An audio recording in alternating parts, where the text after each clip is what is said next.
Good morning all of you. आज मैं आप लोगों को पाठ 11 और खीर टेढ़ी हो गई पढ़ाऊंगी। आप लोगों को पता होगा कि प्रत्येक मुहावरे या कहावत के पीछे कोई न कोई दिलचस्प कहानी होती है ना कोई दिलचस्प कहानी जरूर होती है किसी न किसी मुहावरा या लोकोक्ति के पीछे। जब हम कोई मुहावरा या कहावतें बोलते हैं तो उसका संदर्भ किसी न किसी कहानी या घटना से संबंधित होता है। तो आज मैं आप लोगों को टेढ़ी कहानी से संबंधित टेढ़ी कहानी मुहावरे से संबंधित कहानी बताऊंगी ना। तो टेढ़ी खीर अर्थात इसका अर्थ होता है अत्यंत कठिन कार्य। तो इससे संबंधित मैं कहानी आप लोगों को बता रही हूँ। एक 14 साल का बालक था जिसका नाम क्या था, सज्जन ना। तो एक 14 साल का बालक था, उसका नाम था सज्जन। वह बहुत ही सीधा साधा और मिलनसार लड़का था ना। वह सबकी मदद करता था, जो भी उसके साथ रहता था वह उसकी मदद करता था।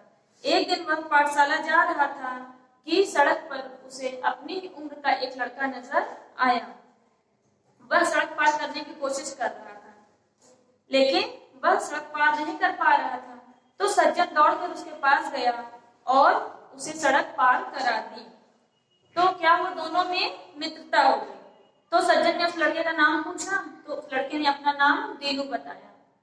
दीनू जो है गरीब घर का लड़का था। बड़ी मुश्किल से उसके घर का गुजारा होता था। ईश्वर ने उसको दृष्टि नहीं दी थी, वो देख नहीं सकता था, जिस कारण वह कुछ भी देख नहीं पाता था। वह दुनिया को अपनी तरह से टटोलकर या स्पर्श करके देखता था, स्पर्श करके वस्तुओं को पहचानता था।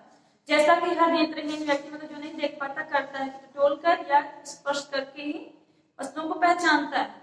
कहा जाता है कि भगवान यदि किसी में कोई कमी देता है तो उसे कुछ न कुछ कोई गुण अवश्य देता है।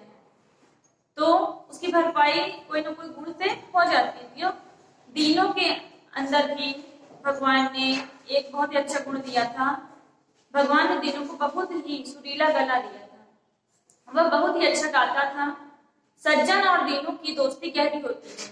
सज्जन दीनों को रंग बिरंगी दुनिया की बातें बताता और दीनू गाना गाकर अपनी खुशी जाहिर करता था, व्यक्त करता था। एक दिन सज्जन ने अपने नेत्रहीन दोस्त अर्थात दीनू को अपने घर खाने पे बुलाया।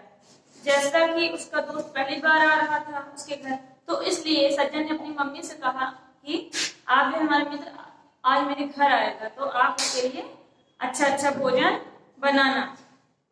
तो उसकी मम्मी ने अपने बेटे के दोस्त के लिए तरह तरह के स्वादिष्ट पकवान बनाए, साथ ही में खीर भी बनाई क्योंकि सज्जन को खीर बहुत पसंद थी।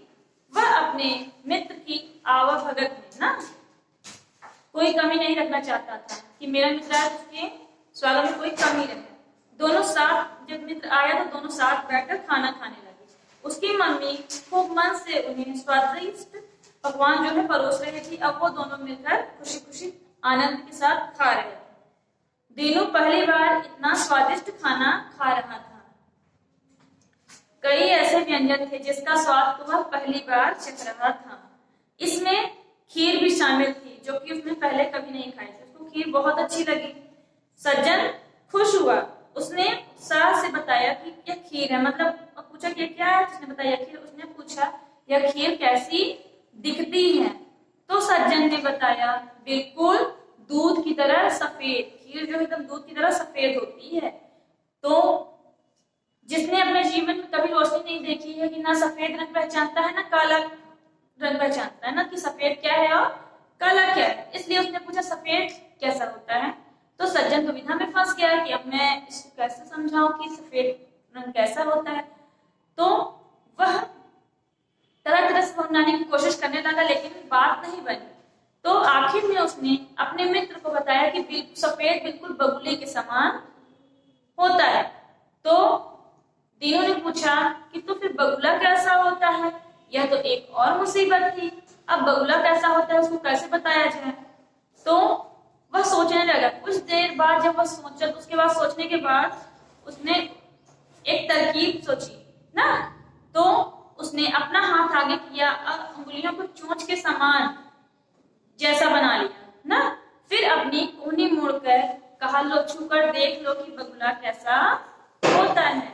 दीनू ने सज्जन के हाथ को पकड़ा और उसे टटोलने लगा। अच्छी तरह टटोलने के बाद उसने चकित होते हुए कहा, अरे बाबा, यह खीर तो बड़ी टेढ़ी चीज होती है, मतलब कि खीर को समझना अत्यंत मुश्किल कार्य है। इतना कहकर वे दोनों जो है भोजन का आनंद लेने लगते हैं और खुशी खुशी खाने लगते हैं। लेकिन इस समय जो है खीर जो है टेढ़ी हो चुकी थी, मतलब तीनों को समझ में नहीं आया कि खीर कैसी होती, उसके लिए खीर को समझना अत्यंत कठिन कार्य था। यानी किसी भी जटिल या मुश्किल काम के लिए एक मुहावरा उस समय बन चुका था, टेढ़ी खीर अर्थात अत्यंत कठिन कार्य ना। तो बच्चों, आज मैंने आप लोगों को टेढ़ी खीर से संबंधित कहानी बताई और खीर टेढ़ी हो गई। Okay class, thank you.